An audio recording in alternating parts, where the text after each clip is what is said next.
Hello and a warm welcome to this special edition of Procurement Shorts, where we dive deep into what's making headlines in the world of procurements and supply chain.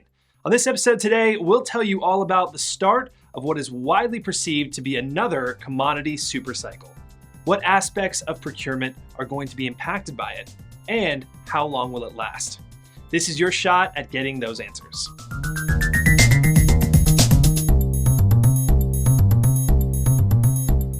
Food crops have faced intense supply pressures since geopolitical tensions made their presence felt earlier this year.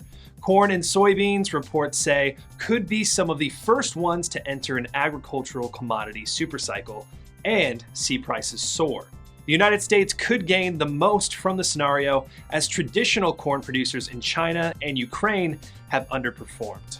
While China's corn produce has been offset by a rebound in the market for meat, Ukraine's corn production has suffered a setback on account of the ongoing Russian invasion. On the other hand, America has worked towards giving corn production a shot in the arm. But this could come at a price. Factors like windstorms in the grain belts of Iowa, an initial overestimation in production, and sky-high fertilizer prices thanks to the Russian embargo have seen harvest costs hit the roof. China, on the other hand, may look to diversify imports to ensure food security. And that means Brazilian corn could fill the country's demand for cattle feed, thereby impacting potential import volumes from the United States. However, that doesn't change the fact that American corn faces a supply crunch today.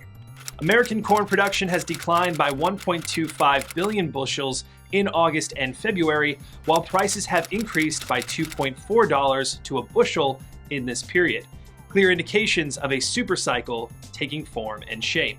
After rallying to yearly highs of about $8.10 to $8.15 per bushel in April and May, corn prices are edging towards the $7.5 mark, causing analysts to predict another inflection around the corner. Soybean bushels too have declined by 470 million in the US, while prices have risen by $4.9 to a bushel between August and February. The crop breached the $17 mark 3 times since April, ending at about $16.93 to the bushel earlier this week.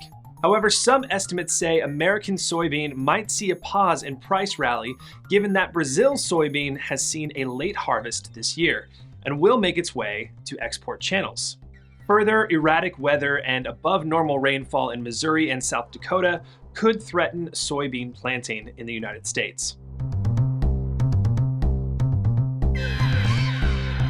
Copper could lead the way as a bunch of metals crucial to energy transition enter a well-defined commodity supercycle. Years of undermining and less than ideal investments in the sector could see metal prices hit new highs as they enter a pronounced commodity supercycle. That's the word coming in from Eurasian Resources Group CEO Benedikt Sobotka, who added that supply shocks and high energy prices will also drive commodity prices higher. According to the ERG boss, a commodity supercycle surrounding metals crucial to energy transition could carry on for the next 30 years. He said a cumulative investment in mining these metals, totaling to $50 trillion, will be required in this period. Sobotka said, and I quote, "Anything between $200 to $300 billion in investments per year will be required for the mining industry to satisfy the demand for energy transition. If you get small supply disruptions, you are going to have swings in prices." End quote. Copper, he said, would be the first to see an immediate price hike, as it is expected to see a 20% price hike before the year ends. Commodity trading company Trafigura is in agreement with these views. A report from the trader said that an additional 10 million tons of annual copper production would be just about par for the course by 2030. It added that copper could trade at about $15,000 to a ton in the coming decade. But it isn't just copper that's in demand. A commodity supercycle involving other industrial metals like cobalt, nickel, and lithium, other rare metals, has edged its way to becoming a reality. Some reports claim cobalt and nickel producers would need to up production by 167% and 65% respectively. These projections come even as China has launched a $120 billion credit line for mega infrastructure and green energy projects, which could further increase demand for these metals.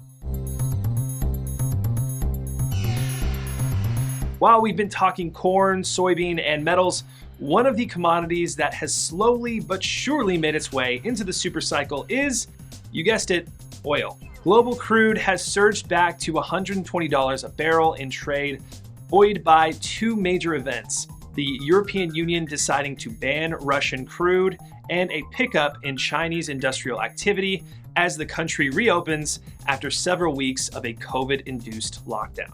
Given that the global crude market is undersupplied, both events have sparked off a bull run, even as prices have rebounded from the lows of 2020. This could further be sparked off by the Organization of Petroleum Exporting Countries, or OPEC's, projections that consumption could touch 100.3 million barrels per day this year, against 97 million in 2021. The increase in consumption has been met with bottlenecks on the production front. American shale suppliers haven't fast-tracked drilling of new oil wells in Texas, and the country's efforts to encourage more oil exports from Venezuela haven't worked as of yet.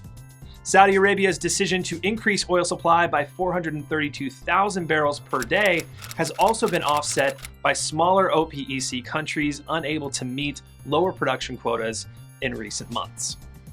S&P Global has the group at 2.6 million barrels per day, below its intended output, and that's 3% of global oil demand. That is perhaps why analysts at Morgan Stanley have predicted a further price rise as months roll on, pointing out that the 500% spike in prices in the last 2 years, notwithstanding, global crude still remains well below its peak price levels in 2008. The investment management firm has projected global crude oil prices to hit $150 per barrel in the third quarter of the year. It said, and I quote, "We suspect oil prices to search for the level where demand erosion kicks in," end quote. Given China's resumption of industrial activity, and is unlikely that demand erosion will be a factor, unless of course a global recession makes its presence felt and quenches the world's thirst for oil. That's about all the time we have on this special commodity supercycle edition of Procurement Shorts, but you can keep pace with all that's happening in the procurement space by logging into burrowlive.ai. Until we meet again, it's goodbye from us.